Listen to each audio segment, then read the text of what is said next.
আমি বেশি জোরে কথা বলতে পারবো না, কারণ আমার গলা ভাঙা। তো আমার মনে হয় শুনতে সমস্যা হচ্ছে কি আপনাদের? না, আমাদের সমস্যা হচ্ছে না, আপনি বলুন। মূল ব্যাপারটি হচ্ছে যে আমরা একটা যে আন্দোলনটা আমরা এখন রান করছি, এই কাদের মোল্লার, রাজাকার কাদের মোল্লার যাবজ্জীবন কারাদণ্ডের প্রেক্ষিতে আমরা ফাঁসির দাবিতে যে রাজপথে নেমেছি। তো আমরা মূলত এই আন্দোলনটা গত 10 বছর ধরেই অনলাইন সহ বিভিন্ন সামাজিক সংগঠনের মাধ্যমে কাজ করে যাচ্ছিলাম। তো ওখানে আপনি জানেন যে অনলাইন ফেসবুক, ব্লগ, সোশ্যাল মিডিয়াগুলোতে একটা ব্যাপক একটা গণজ্বর আছে, যে ওখানে একটা যুদ্ধ হয় আর কি, যে যারা যুদ্ধাপরাধী বা রাজাকারদের দোসর, তাদের সাথে মুক্তিযুদ্ধের চেতনায় বিশ্বাসী যারা আছে তাদের সাথে। তো সেই যুদ্ধটা আমাদের অনেক দিন থেকেই স্বপ্ন ছিল যে এরকম একটা যুদ্ধ আমরা কিভাবে এটাকে রাজপথে নিয়ে যেতে পারি। তো আমরা ঠিক এরকম একটা বলতে পারেন যে এরকম একটা সুযোগের অপেক্ষায় ছিলাম, যে যখন আমরা যে প্ল্যাটফর্মে আর কি তরুণ প্রজন্মকে, অর্থাৎ দলমত নির্বিশেষে সব রাজনৈতিক চেতনায় বিশ্বাসী বা মুক্তিযুদ্ধের চেতনায় বিশ্বাসী সব মানুষকে বা নতুন প্রজন্মের প্রতিনিধিদের একসাথে নিয়ে নামতে পারবো। আপনারা সে কাজে একেবারেই সফল বলতে হবে। সেক্ষেত্রে এই মুহূর্তে আপনাদের কোন দিকে, মানে আপনারা এই মুহূর্তে আমরা পরবর্তীতে কি কর্মসূচি দেখব বা পথ নির্দেশ কোন দিকে যাবে, আগামীকাল ভোরবেলা আপনাদের কোনো কর্মসূচি আছে কিনা সে সম্পর্কে যদি আমাদেরকে একটু জানান। মূলত আমাদের যে সংগ্রাম ছিল, আপনারা জানেন আমরা আজ মহাসমাবেশ করলাম। তো আমাদের সমাবেশ তো 3 দিন থেকেই চলছিল। তো আজকে আমরা মহাসমাবেশ থেকে ঘোষণা করেছি যে সমাবেশ আমাদের চলছিল সেই সমাবেশ আমাদের চলবে, অর্থাৎ সংগ্রামটা চলতেই থাকবে। তো সেজন্য নতুন করে আর ঘোষণা দেওয়ার প্রয়োজন হয়নি যে আগামীকাল আমাদের কর্মসূচি কি হবে। আমাদের সমাবেশ চলছে। জনাব ইমরান, আমাদের সাথে রয়েছেন দুজন বিশিষ্ট সাংবাদিক, নাদিম কাদের এবং মোস্তফা ফিরোজ। তারা কিছু আপনার কাছ থেকে জানতে। আমি ভাই একটা শুধু আপনাকে বলবো যে আপনারা এখন পর্যন্ত যে ধারায়, আমাদের শামীম ভাই বলছিলেন যে আপনার পুরোপুরি সফল হয়েছে, আত্মতৃপ্তিতে ভুগবেন না, এটা অনুরোধ থাকবে। এবং আমি লক্ষ্য করেছি যে বারবার আপনার মধ্যে, আপনাদের গ্রুপের মধ্যে প্রবণতা ছিল এইটাকে কোনোভাবেই যদি কোনো দলীয় লেবাস পরানো না হয়, এই ধারায় অটল থাকেন। আমি নিশ্চিত করে বলতে পারি এই ধারা যদি অব্যাহত থাকে, আরও অনেক শক্তি অপেক্ষা করছে আপনাদের এই মঞ্চে এই গণজাগরণের সাথে যুক্ত হওয়ার জন্য। শুধু অপেক্ষা করুন, কোনোভাবে কোনো প্রলোভনে, কোনো ইন্ধনে আপনারা যেন কি বলে পথচ্যুত হবেন না। এই বিষয়ে আপনার প্রতিক্রিয়া?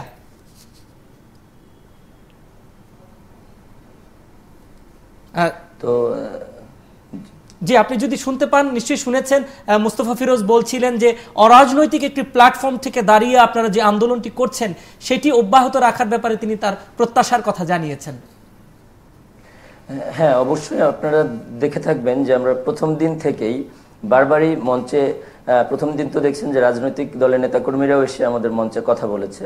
তো একটা সময় আমরা বারবারই বলার চেষ্টা করেছি যে রাজনৈতিক নেতারা আসতে পারে, আমরা রাজনীতিকে বাইরে দিয়ে বাদ দিয়ে তো আর কোনো সমাজ চিন্তা করতে পারি না, কিন্তু রাজনৈতিক বক্তব্য তারা যেন না দেয়, যেহেতু এটা একটা অরাজনৈতিক প্ল্যাটফর্ম। তো এটাতে আমাদের একটা দেখবেন যে আমরা বারবারই এটা বলার পরেও দেখা যায় রাজনীতিবিদরা বারবার রাজনীতিকে টেনে আনার চেষ্টা করতেন।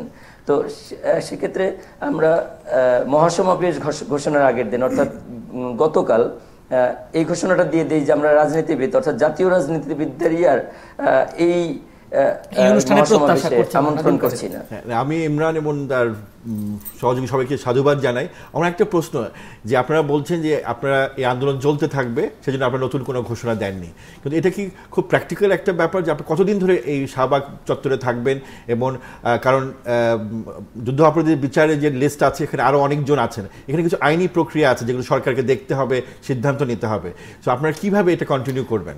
আমিও বলি যে আপনারা বরং আমার যেটা পরামর্শ হবে, এটা পরামর্শ শুনতে হবে এমন না, আপনারা একটা আলটিমেটাম দিয়ে একটু দম নিচ্ছেন না কেন আরও সংগঠিত হওয়ার জন্য, আরও পরিকল্পনা করার জন্য, এই আন্দোলনটাকে যাতে দীর্ঘায়িত করা যায়। সুতরাং একটা আলটিমেটাম, অর্থাৎ একটা 10 দিনের যদি একটা গ্যাপ দিয়ে আরও আপনারা সংগঠিত হন এবং বিভিন্ন শ্রেণী পেশার কাছে যদি আপনারা যান, তাহলে মানে আরো উজ্জীবিত হবে। মানে এই আলটিমেটামটা দিচ্ছেন না কেন? মূলত এই আন্দোলনটা কিন্তু সেরকম অর্গানাইজড কোনো আন্দোলন না যে ধরেন কাউকে আমরা ফোন করব বা কারোর সাথে যোগাযোগ করব তারা আসবে। এটা মূলত একটা গণজাগরণ। তো এই গণজাগরণে ব্যাপারটা হলো যে আমাদের সাধারণ মানুষ যারা অংশগ্রহণ করেছে বা যারা এই মহাসমাবেশ বা আমাদের গণজাগরণে অংশগ্রহণ করেছে, তাদের যে চাওয়াটা সেটার উপরে কিন্তু আন্দোলনটা ডিপেন্ড করে যে তারা কি চাচ্ছে। তো আমাদের যেটা অবজারভেশন, আন্দোলনকারীরা দেখেন, আপনারা এখনো দেখছেন যে লাইভে দেখাচ্ছে বিভিন্ন টেলিভিশনে যে এখনো আমরা মহাসমাবেশ করে অর্থাৎ মহাসমাবেশ শেষ করার পরেও, আমাদের বক্তব্য শেষ করার পরেও, মাঠ ছাড়ার পরে এখনো কিন্তু মাঠ ভর্তি মানুষ। অর্থাৎ আমি ভোর 5টা 6টা 7টা তখনও হাজার হাজার মানুষ থাকে, অর্থাৎ মানুষ যায় না। সকালবেলা যখন আমরা আবার শুরু করি তখনও আমরা অর্থাৎ মঞ্চের কাজগুলোতে আপনারা খেয়াল করবেন যে আজকে মহাসমাবেশ আমরা ইভেন ব্যানার ফেস্টুন এগুলোও লাগাতে পারিনি। অর্থাৎ কখনোই ওই মঞ্চ ওই চত্বর ফাঁকা হয় নাই, ওখানে ব্যানার লাগানোর মতো কোনো অবস্থা তৈরি হয় নাই। এই জন্য এই যে গণজোয়ার, এই গণ আন্দোলন, এটা আসলে মানুষ, সাধারণ মানুষ যেভাবে চাবে আমার মনে হয় সেভাবেই আন্দোলনটাকে এগিয়ে নিয়ে যেতে হবে। ইমরান এইচ সরকার, আপনি থাকুন, আমাদের সাথে আছেন নাজমুল চৌধুরী শারন, আপনাকে ধন্যবাদ যোগ দেবার জন্য। আপনি নিজেও একজন তরুণ। জানতে চাই যে তারুণ্যের যে উচ্ছ্বাস, যে প্রতিবাদের ভাষা আমরা নতুন করে দেখলাম, বারবার দেখেছি, আপনি একজন তরুণ হিসেবে এই উচ্ছ্বাস এবং এই প্রতিবাদের ভাষার সাথে নিজেকে কিভাবে সম্পৃক্ত করেছেন বা করতে চান?